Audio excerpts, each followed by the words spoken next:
สบายดีสบายดีอู้ตอนแรกไม่น้ำป่าปะนี่นะแล้ววันนี้มันเป็นน้ำแห้ค่ะเจ้าอัดปล่อยน้ำแห้ลงมาเพราะว่ามีบ่อแห้อยู่เทิงนั่นเองน้ำเป็นสีดำหมดเลย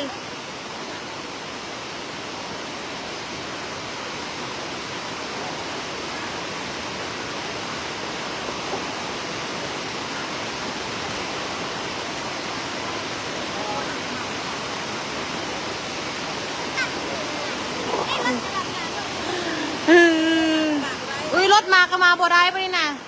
อันนั้นเป็นทางขึ้นไปทางเมืองกะสีเด้ออันนี้มันเป็นตัวนี้มัน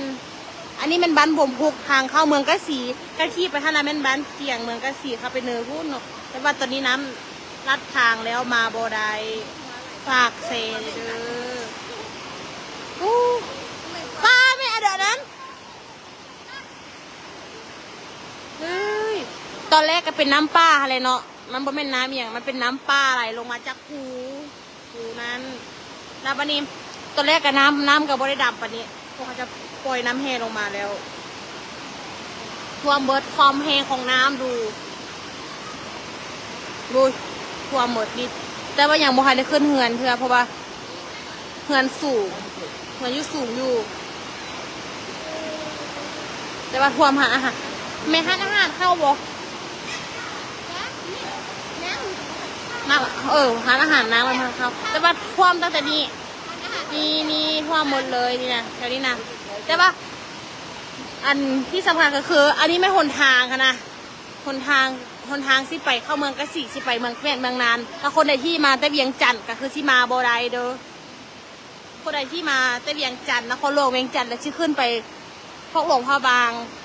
ไปหลวงพ่อบางไปนั่นไปนี่นะไปบ่ได้เพราะว่าอันนี้มันเส้นขาดแล้วเส้นทางขาดแล้วเพราะว่าไปบ่ได้แล้วโอ้เห็นแต่เฟซบุ๊กวันนี้ถึกกับโตเลยอะไรแบบนี้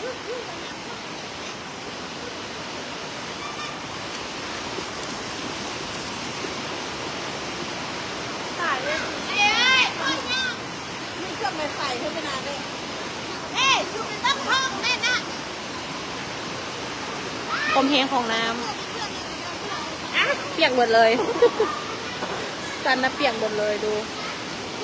ฝนมันโบยุดแล้วก็คือฝนโบยุดกับน้ำกับโบซาวไหลเพราะว่ามันเป็นน้ำป่าแต่ว่าตอนนี้เขาเอาน้ำแห้ลงมาแล้ว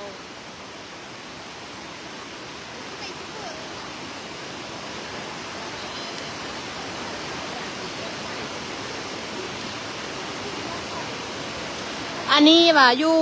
บ้านบวมพุกเมืองกะสีเด้อบ้านกะสีเมืองกะสีแคมเมงจันแต่ว่าฝากบอกเลยว่าคนใดที่มาทางเมืองกะสีที่ไปหลวงพระบางเมืองนานี่ยังไงนะไปบ่ได้เด้อเพราะว่าทางรถอันนี้มันเป็นทางรถไอ้ซุมเจ้าอันนี้เป็นทางรถอันนี้เป็นทางรถใช่สิถามเหนือนะเพราะว่าอันนี้เป็นแคมทางรถดิอันนี้เป็นแคมทางอันนี้เป็นทางรถที่ไปคุ้นแต่ว่าไปบ่ได้แล้วเพราะว่าคนทางคาดเบิดแล้วแต่ว่าบูว่ามันก็ทางเข้าตัวในเมืองกะสีหันจีไปอย่างบอกเพราะว่าเส้นวังเวียงก็น้ำท่วมแล้วลูกวังเวียงมาเด้ออันที่เป็นบ้านค่อยความแหงของน้ำก็คือแหงแรงมากตัวน้ำอิฐมันก็บ่ได้เป็นน้ำเป็นสีดำปานนี้เพราะว่าเขาจะปล่อยน้ำแห้ลงมาแล้วเป็นสีดำแบบนี้ตอนแรกมันก็เป็นสีส้มแล้วเขาจะเอาน้ำแห้ปล่อยแห้ลงมา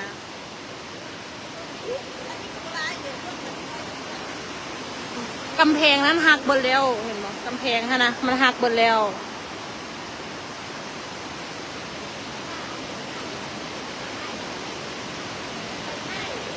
ฝากเด้อผู้ใดชี้ขึ้นมาทางนี้นะเด้อไปบ่ได้จนกว่าน้ำจะแห้งเพราะว่าน้ำเลิกแห้งน้ำเลิกซ้ำหัวเข่าเพียงหัวเข่าแล้วเด้อแต่ว่าอันนั้นมันจะเป็นขุมทุกคนมันจะเป็นขุมแต่ว่าไปอันตรายที่สุด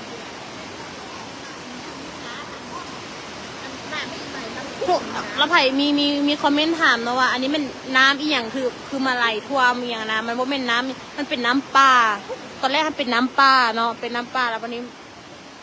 น้ำปลาแล้ววันนี้เขาจะก็ปล่อยน้ำแห่ลงมา มันเป็นน้ำปลาเด้มันอันนั้นเป็นภูเด้เทิงภูลงมาแล้วก็เป็นท้องนาแล้วก็จะมันไหลลงมาแต่ข้างหลังค่ะที่เป็นน้ำปัง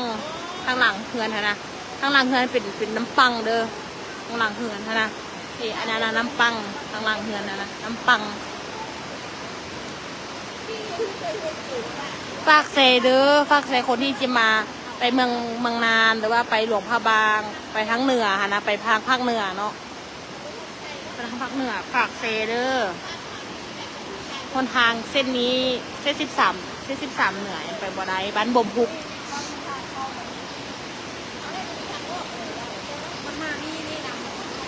เบิ่งสุดเจ้าเอ้ยความบนเลยก้อนน้ำมัน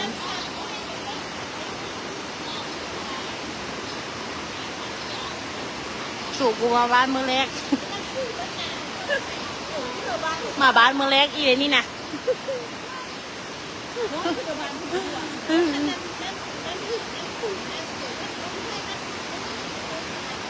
มันท่วมแต่แถวนี้มาแม่แม่นวะท่วมหมดเลยว่ะอันนั้นมาบ้านมือแรกน้ำท่วมหมดเลย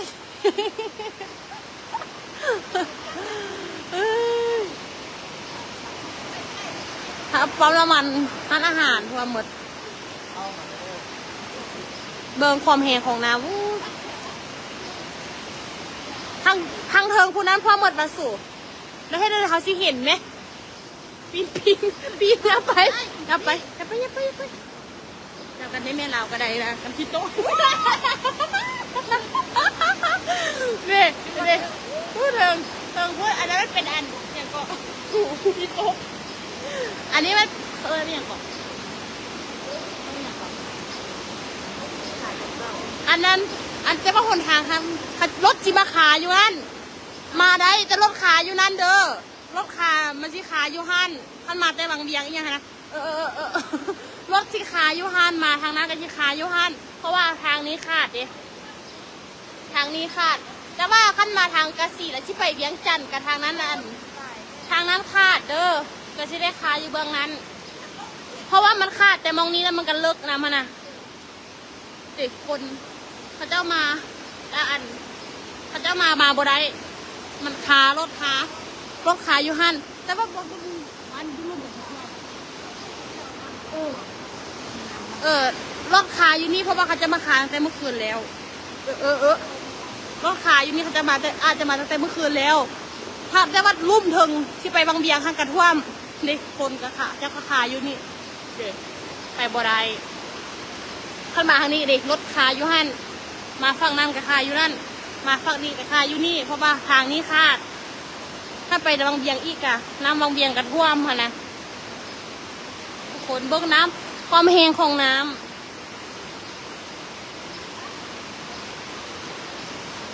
ปั๊มน้ำมันกำแพงหักเบิร์ดเลย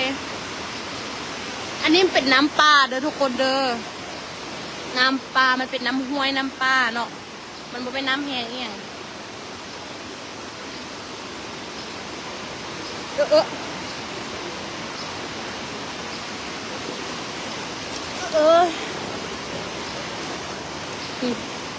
น้ำมันดำหมดเลยน้ำดำเพราะว่ามันเป็นน้ำแห่เขาจะปล่อยน้ำแห่ลงมาแล้วแห่ก็จะเฮ็ดบ่อแห่อยู่ฝั่งนั้นนะมันเป็นแห่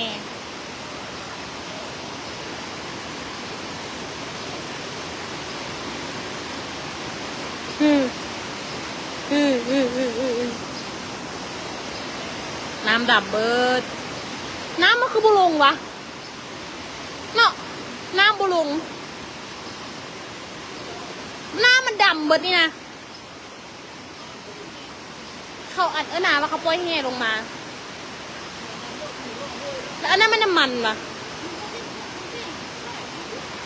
อันนี้เขาปล่อยอันหนาว่าเขาปล่อยแห่ลงมา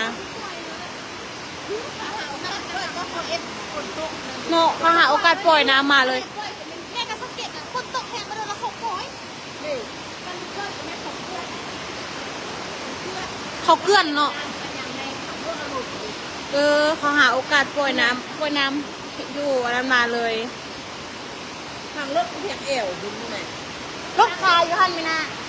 อันนั้นก็รถคาอยู่หัน ขับมาบ่ได้สักการนะ ก็ไม่รถสีคาอยู่หันรถหลายๆเลยค่ะบุญรถไปบ่ได้เลยที่ลงขี้เนอะเด้อว่าฉัน อยู่แล้วลูกมากกระเดินกระบูตู่ไล่บ่ไล่นี่พ่อแม่ คือตื่นเกือบบ่ทันเว้ย มาสักศพเห็นอันนี้เรื่องจริง โอ้ยเจ๋งหัวแถวนั้นไป ชิเดออุ้ยหักหมดแต่ว่าเฮือนหลังนั้นก็ท่วมพูแท้เอาว่า ปอมพูกระทุ่งก็ปอมพูมันก็ทุ่ง เนาะปอมพูมันก็อยู่ดีเด้น้ำแหงอ่ะยังหัวาน้ำมันเลิกบ่ย่างไปเบิ่งดู เบิ่งอันนี้นะเขาปล่อยแห่มาเทไหมสีกาแฟเลยสีกาแฟรถมาขายแห้งมาหลายก็เก่าบันไดแท้ น่าจะเป็นเทเพราะว่าน้ำมาได้เรื่องถึงมันบุกถึง ใส่แห่แล้วบ่แห่อยู่เทิงหันเนาะบ่ ทางที่ บ่แห่ก็อยู่เทิงนี่กระดึกเลยมานี่มานี่มานี่น้ำเป็นสีกาแฟหมดเลย น้ำแล้วก็บ่ลงอีกเด้อเพราะว่าน้ำท่วมตั้งแต่5 โมงเช้า5 โมงเช้านี่แหละจนฮอดตอนนี้ก็ยังบ่เช้าบ่ลงเลย น้ำบ่ลงบ่รุดบ่ลงอหย่างเลยยังซ้ำเก่าอันนี้เป็นเฮือน แล้วฝากเมืองบ้านพักอันนี้บ่เป็นอย่างฝากกะลารถบ่เป็นอย่างแต่ว่าอันนั้นสิแต่ว่าเฮือนเชิงเฮือนก็ยังบ่ทันได้ท่วมเด้อเพราะว่าเฮือนก็สูงอยู่ แต่ว่าหานท่านท่วม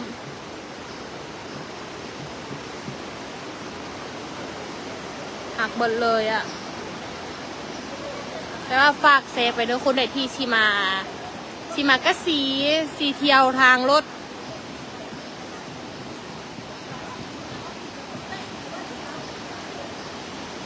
แล้ว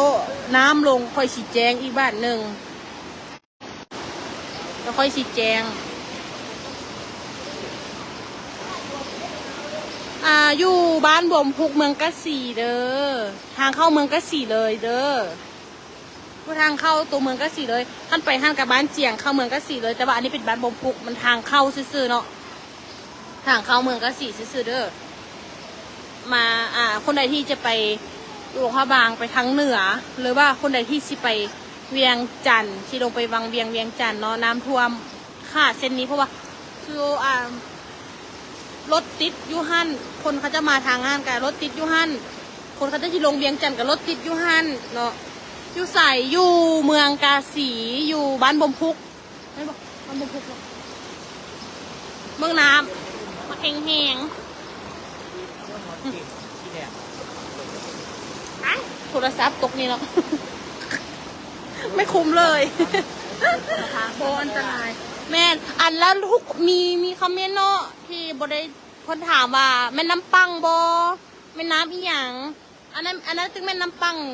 อันทางรูปมันแม่น้ำปังแต่ว่าอันที่ไหลลงมานะแม่น้ำพูเนาะน้ำห้วยน้ำพูน่ะน้ำห้วยน้ำพูภูผาเนี่ยมันเป็นภูในครั้งนั้นน่ะมันเป็นภูมันเป็นภูลงมาแล้วมันก็ตัดทางเลยมันตัดทางแล้วพอดีมันก็ลงไปหั่นทั้งหลังทั้งก็เป็นภูแต่ว่าทั้งรูปมันเป็นน้ำปัง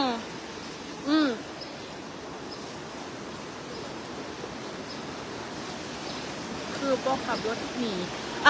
ขับบ่ได้มันขับรถบ่ได้เด้อมันไปบ่ได้มันหนีออกบ่ได้แล้วเพราะว่าขั้นที่ไปหั่นกับไปบ่ได้มันไปบ่ได้แล้วฮะนะมันไปบ่ได้เด้ออันนี้ไปบ่ได้เพราะว่ามันยังมีรถบักหลายยังมีรถบักหลายคันไปบ่ได้ขับรถออกบ่ได้เพราะว่ายังมีรถหลายคันมันขับออกบ่ได้มันขับออกจากหันบ่ได้ขับออกจากนี่ก็ไปบ่ได้เด้ถ้าที่ไปทางลู่มันก็ไปบ่ได้รถกระคาอยู่หันคือเก่าแล้ววันนี้อันน้ำเมื่อกี้มันก็บ่ได้เป็นสีดำแบบนี้แต่เพราะว่าเขาจะปล่อยน้ำบ่แห่ลงมาแล้วก็เป็นสีดำเป็นสีดำเลยแล้วน้ำก็บ่ลงอีกเด้มีแต่น้ำบ่ลงซ้ำเก่าตลอดเพราะว่า ตั้งแต่4 โมงเช้า4-5 โมง4-5 โมงเช้า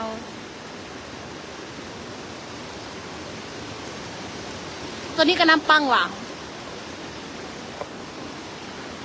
น้ำปังหรือน้ำห้วยอันนี้น้ำห้วยเนาะน้ำปุ้ง อันนี้ จริงจังโยน้ำปุ้งวันนี้น้ำปุ้งก็มาเป็นอย่างคือรถไฟก็ได้มันเป็นหนองไงบ่เพราะว่าหนทางเนี่ยหนทางเนาะหนทางมันเป็นหนทางเนี่ยอันนี้นะเพราะว่ามันลัดนะหนทางนี้มันเป็นอันคุมเบิดเลยมันเป็นคุมเดี๋ยวหนทางเป็นคุมเบิดแล้วก็บอกว่ามันชิตกมาเขาชี้ตกอะไรมันเขาบ่เห็นเส้นทางละเด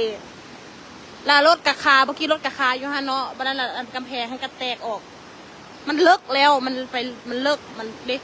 มันท่วมมันชี้ขึ้นปั๊มน้ำมันแล้วเมื่อกี้มันกับบ่ได้ฮอดป่านนั้นน้ำขึ้นแต่น้ำขึ้นเพราะว่าเขาจะปล่อยน้ำมาลงมาแน่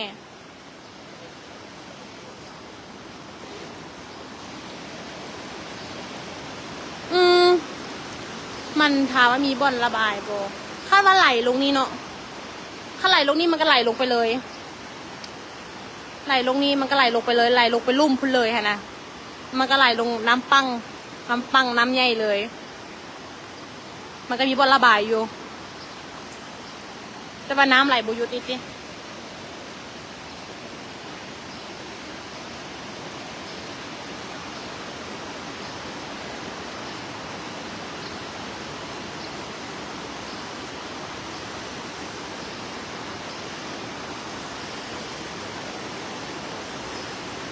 ดีแต่น้ำบุกขึ้นเหือนเนาะ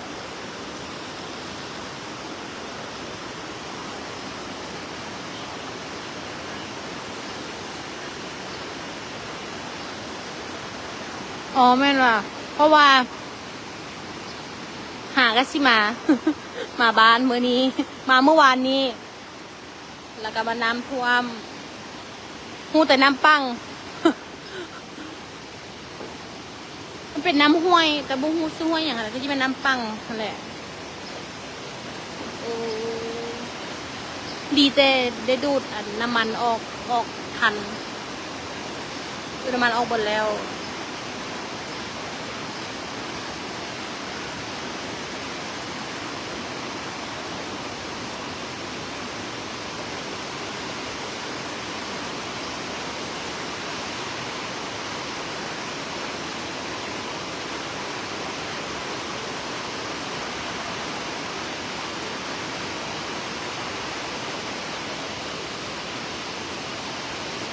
ทางใดโอ้รถคาอันนี้เป็นบ้านบุ่มพุกเลยรถคาอยู่หันบักไอ้หลายเขาจะชิลงมาเวียงจันทน์ฮะนะเขาจะชิลงมาเวียงจันทน์รถคาบักไอ้หลายรถ10 ล้อรถอะไรกันนะคาอยู่หันเต็มเลยมาบ่ได้ทางนี้ก็เต็มเลย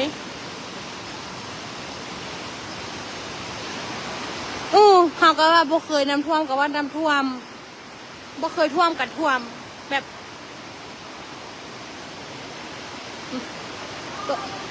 รถขาไว้หลายเตื้อย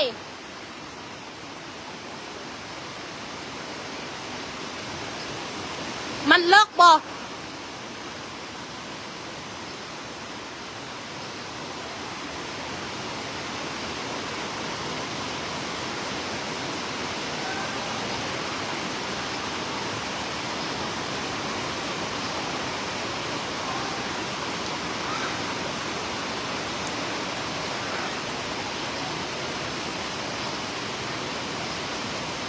แม่นแต่ละปีก็บ่เป็นแม่นแล้วเลข13เหนือเนาะ รถมาแล้วเขาจะสิลงเวียงจันทน์ก็ลงบ่ได้เพราะว่ามันความเบิดเด้ความเบิดความหมดเลยน้ำเป็นสีดำหมดเลยเตื้อย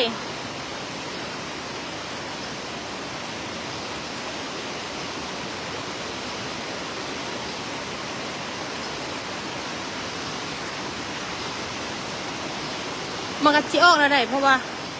รถออกบ่ได้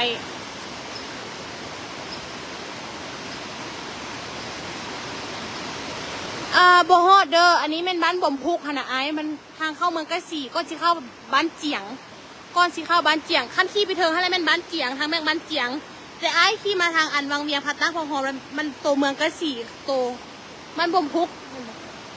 มันบ่มพุกบ้านผักมันยังเกาะก็บ้านบ่มพุกบ้านอย่างเกาะนะบ้านบ่มพุกอันนี้บ้านบ่มพุกร้านโฮมเตอร์นะทางเตอร์ให้เป็นบ้านหนองคำแล้วทางนี้ได้เป็นบ้านบ่มพุกอันทางเธอบ้านเจียงอ่ะบ้านหกนี่แหละ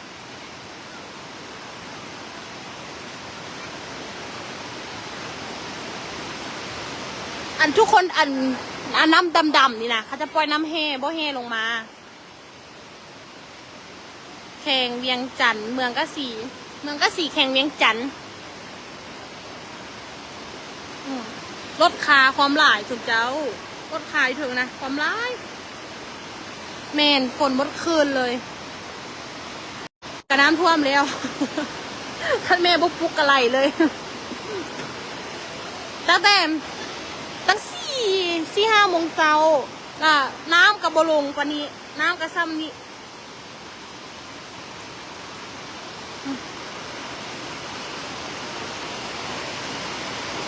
แม่นไอ้ใกล้ยอดบ้านเจียงขึ้นไปเทิงห้างกับบ้านเจียง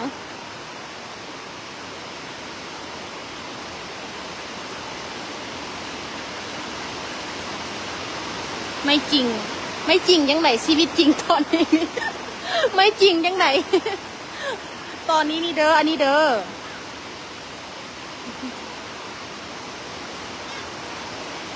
น้ำนะแหงแต่ว่าบัวฮันได้ฮอดก้อนซีฮอดบ้านเจียงเด้อกายบ้านนี้แหละแม่นจึงเป็นบ้านเจียงขี่ไปถึงจึงเป็นบ้านเจียงเพราะว่าอันนี้หาก็มาแต่เวียงจันทร์เมื่อวานนี้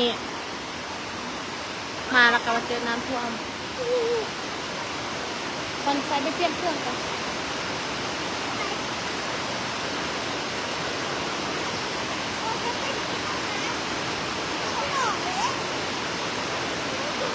ปลาอยู่หนองออกบนเลยเนาะ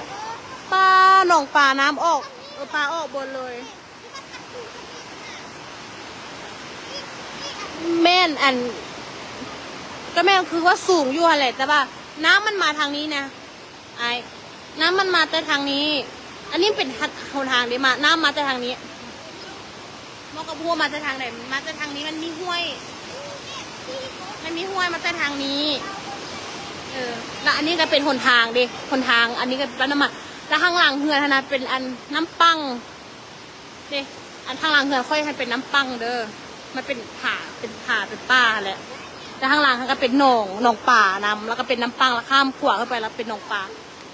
น้ำก็ท่วมไหลหลังนี้แหละแต่มันบูฮูคือกัดว่าน้ำนะมันมาเนี่ยไหนปะก็จะทางเดินมัน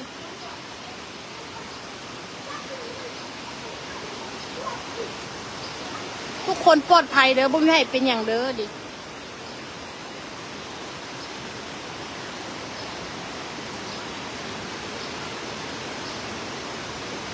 แต่ว่ากำแพงนะหักเบิดทุกคน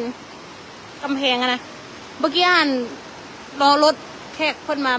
มันจอดนอนนะคนเขามาจอดนอนอยู่นี่แหละแล้ววันนี้น้ำมาแล้วเขาจะก็ไปออกไปเบิดแล้วเมื่อกี้รถคาอยู่หันแล้วพอดีกำแพงก็ออกรถก็ออกบ่ได้ไม่รักไม่ว่าอะไรได้ดีก็พูดเลยจะได้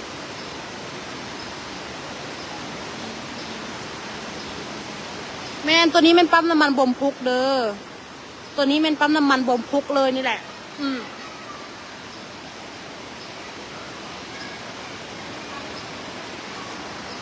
อันนี้อย่างบุท่วมที่เขากระบูงูน้องบ่ได้เข้าเมืองตัวยังน้องยังบ่ได้เข้าไปตัวเมืองกระสีเถื่ออันนี้ทางเข้าซื่อๆนะอันนี้มีแต่ปั๊มน้ำมันของเอื้อยไอ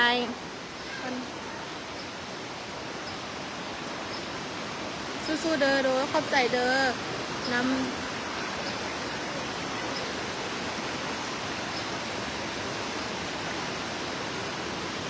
ทางเทิงเฮือนนะเฮือน ใหญ่ค่ะนะน้ำยังบ่ท่วมเพราะว่ามันเป็นขั้นสูงอยู่มันเป็นโซมันน้ำขั้นสูงอยู่ละห้านทันท่วมมีแต่ห้านทันท่วมแต่ว่าอิ๊ยนี่ มาได้ซ้ำนี้แต่ว่าเจ้าเห็นบ่น้ำมาแต่ทางนี้น้ำมาแต่ทางนี้ตัดคนทางลงมานี่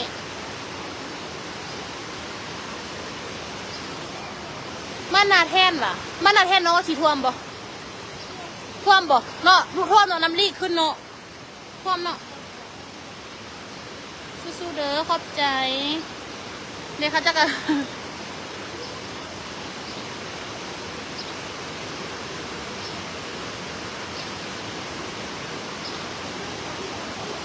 ปิดไฟงานสารไว้เด้อโดยงับสวิกอีกอย่างลงหมดแล้วเด้อทุกคนงับสวิกลงหมดแล้วตั้งแต่หัวน้ำท่วมแล้ว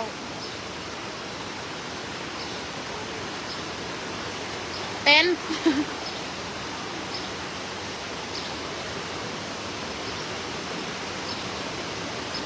รถไก่อะไรอยู่อ่ะโอ้รถมาบ่ได้เด้อ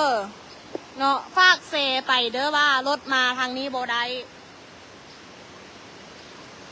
รถมาทางนี้บ่ได้เพราะว่ารถมาทางนี้เห็นบอกเขาจะชิลงมาเวียงจันทน์เนาะเขาจะชิลงมาเวียงจันทน์รถกระคาอยู่หันเต็มเลยรถคาอยู่หันเต็มเลยแล้วอันนี้เขาจะขี่มาขึ้นมาแต่เวียงจันทน์เขาจะก็ไปขายอยู่หันนี่เห็นบอกขายอยู่หันเพราะว่าทางนี้มันขาดอะดิมันไปบ่ได้ดิมีแต่เขาจะย่างไปดิ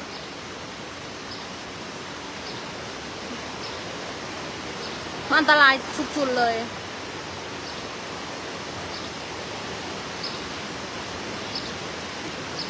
แม่ขึ้นไกลว่าเขาอยู่ไปนี่ก็เป็นบ้านเจียงเลย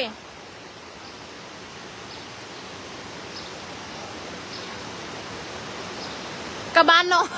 กับบ้านน้องเลยอันนี้นะบ้านน้องอยู่นี่แหละดิบ้านนอนนี่แหละบ้านน้องอยู่นี่แหละเพราะว่าน้องหากลับมาแต่เวียงเมื่อวานนี้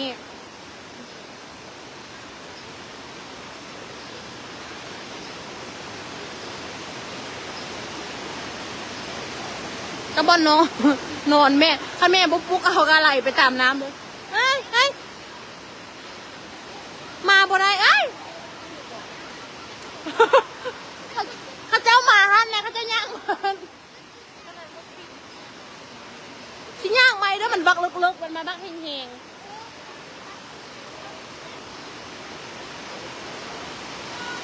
อยู่บ้านบวมพุก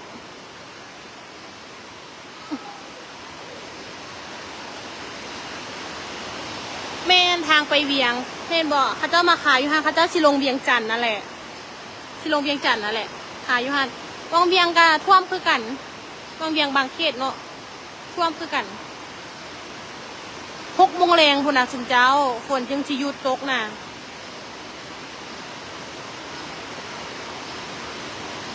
ลงเวียงบ่ได้เด้อลงเวียงขึ้นหลวงพระบางลงเวียงขึ้นหลวงพระบางบ่ได้เด้อผู้ใดสิขึ้นหลวงทั้งเหนือน่ะโดยขอบใจน้ำบักเฮงๆกันยังวะ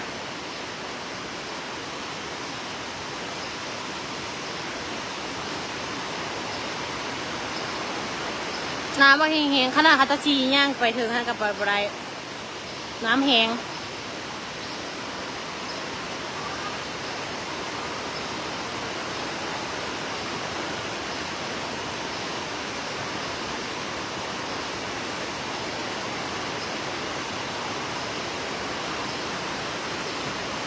เห็นแต่ใน Facebook วันนี้มาเจอกับตัวเอง ตื่นนอนกับบทัน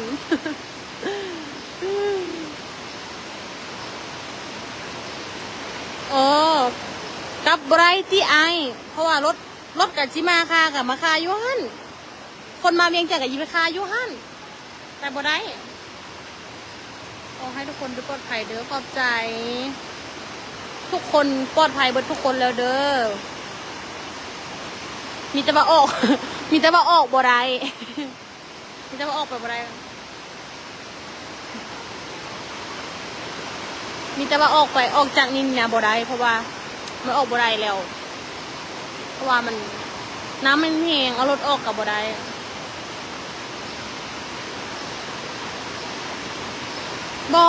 บ่เคยท่วมวันนี้บ่เคยท่วมแถวนี้นะบ่ค่อยได้ท่วมหรอกเพราะว่ามาปีนี้แบบมาปีนี้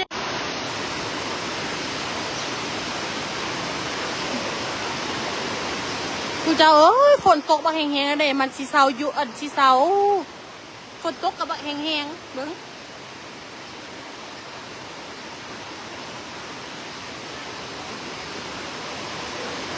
ชีวิตจริงบ่แม่นคอนเทนต์เลยแม่มันบ่แม่นคอนเทนต์เด้ออันนี้มันเป็นชีวิตจริง ชีวิตจริงนี่แหละเด้อสิย่างไปเปียกหมด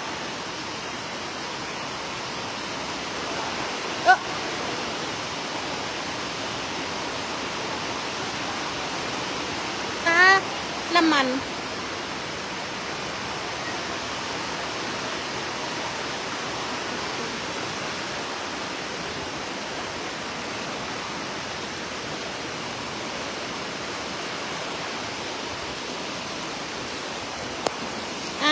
เปียกหมดเลยโอ๊ย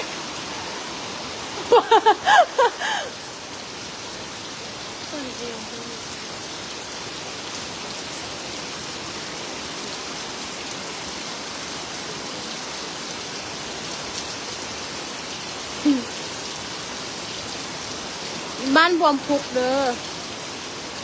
เขาจะไปใส่ปะเขาย่างเมื่อกี้เนาะบอกเขาเมื่อกี้เขาไปอยู่มองหัน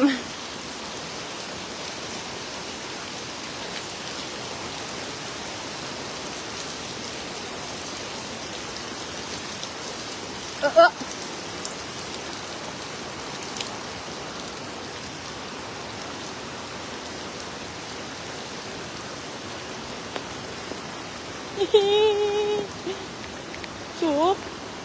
แดน เอากันให้แม่กันเปียกหมดแล้วเดี๋ยวเขาย่างเมื่อกี้เขายืนอยู่พุ่นเดี๋ยวเห็นปะมันมีลุ่มบอนี่น่ะ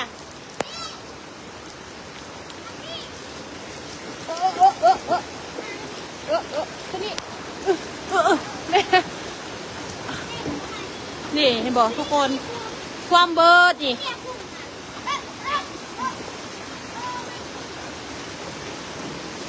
ผู้ใดชีกับเบียงจันจีเมื่อชีกับเบียงสีลงเบียงสิไปบ่ได้เด้อทางตันแล้วทางขาดแล้วกำลังไปซอดเด้อน้อยเพราะว่าอันได้งับสวิกเอียงลงบนแล้วเด้อทุกคนเดี๋ยวอันค่อยสีแม่นบ่เคยท่วมกับท่วมกันยังวะแล้วอันนี้เป็นทางหน้าแล้วอันนี้เขายังให้เบิ่งทางหลังเอ้ยน้ำมาแห้งๆใครเนี่ยโอ้ย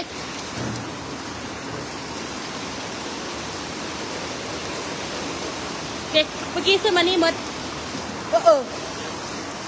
เด็กเสียงมดอันนี้เป็นทางหลังเฮือนเด้อทุกคนถามว่าอันนี้เป็นน้ำอย่างแสนเด็กแต่ว่าน้ำข้างหลังบริท่วมเด้อแต่ว่าน้ำข้างหลังเนี่ยบริท่วมอันนี้เป็นหลังเฮือนเด้อหลังเฮือนนั่นเนี่ยเฮ้ยเปียกหมดเลยนี่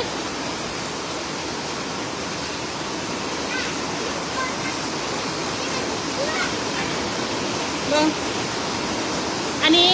น้ำตัวนี้บ่ได้ท่วมแต่ว่าน้ำบนท่วมมันอะไรน้ำลงน้ำตัวนี้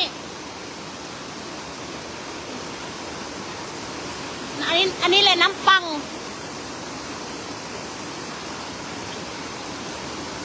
นี่น้ำท่วมหมดเลยแม่เมื่อกี้อันข้าเจ้าย่างไปฮะแหละมันเกือบไหลลงมันเล่นก็เลย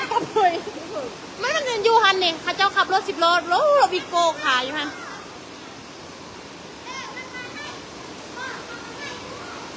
นี่พอชี้ข้าไปหาเบื้องนั้นเพราะว่ารถขานี่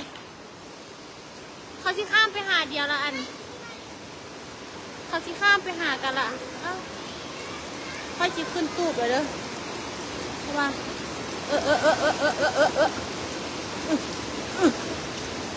โอ้ยนี่ทุกคนเมื่อกี้รถกับตกอันนั้นเนาะเพราะว่ารถขายอยู่ห้านเมื่อกี้นะกำแพงหักเบิร์ดเห็นปะยังกำแพงบ่น้ำความแหงเบื้องหน้านี่ดู เบื้องหน้าอย่างบ่ได้นอนห่างกันตื่นบ่อันบ่ระบายมันระบายลงบ่น้ำปังบ่ที่ค่อยไหลให้สุเจ้าเบิ้งค่ะเด้อมันลงอันทางลุ่มมันเป็นหน้าบ่เป็นน้ำปังอะไรนาแล้วน้ำปังอยู่ฮั่นแล้วกำแพงแตกไปแล้วมันก็ละสู้ลงฮั่นเลยสู้ลงไหลลงฮั่นเลยลงน้ำปังเลยน้ำมาแต่ทางนั้นเด็กน้ำมาแต่พูนบนกดย่างอะนะมาในเทิงพูน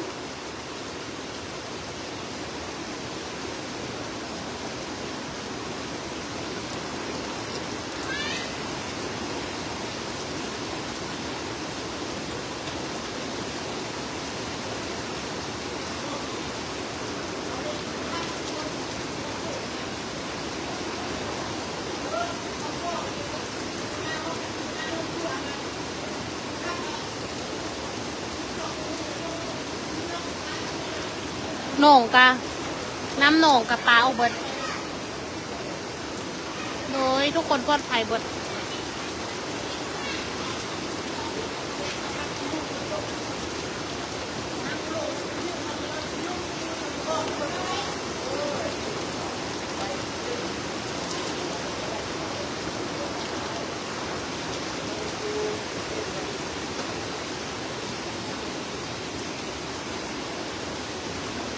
แม่น้ำอยากลงละแต่น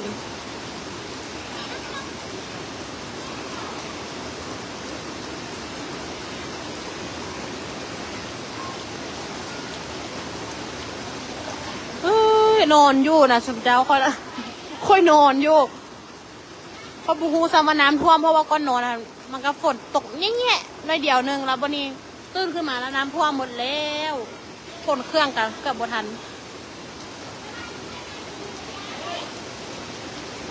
ฝนยุดก็สิประมาณ6 โมงแหละ5-6 โมงแหละถ้าฝนจังซีนะมันเป็นฝนย่อยนะแต่ว่าปัญหาก็คือรถคาหลายตัวนี้รถคาเห็นปะรถคารถน้อยรถใหญ่คาอยู่คนรถวีโก้รถคาบ่หลายรถคา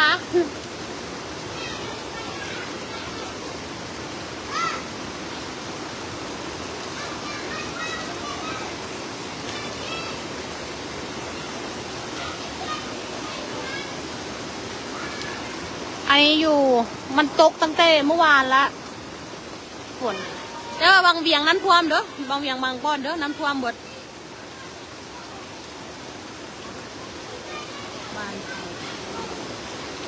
ท่วมนี่ดิท่วมหมดนี่นี่หากอาชิมายามพ่อแม่มือเดียวถึงท่วมหมด